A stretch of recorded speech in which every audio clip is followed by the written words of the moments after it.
The idea to try to connect the next generation of business leaders with the current generation of business leaders so that both of those subsets could kind of learn from each other. Our midweek motivation luncheons that we hold every month is a good way for us to do that, and that's where we bring in, usually it is an established member of the business community to kind of talk about their story or a particular aspect of their business or their philosophy and share that with the next generation group.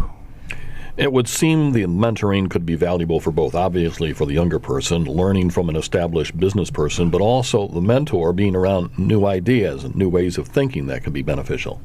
Yeah, I think, that really kind of hits it on the head there is both groups can learn from each other. You would think if just on the surface it would seem like obviously the younger up-and-coming professional is going to get more value out of the relationship than the established business leader. But, I've heard several instances where it's been the opposite. The established professional is just over the moon with how much, new life a young professional can breathe into,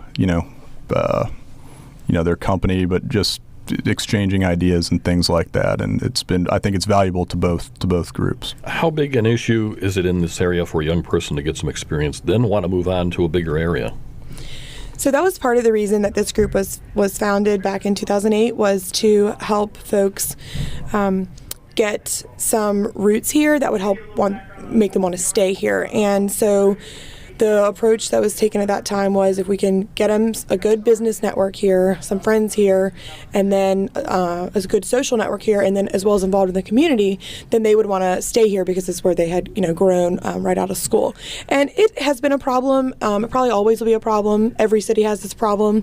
Where people leave to go to is different from city to city. But we have had some traction, and we don't hear that as often as we used to.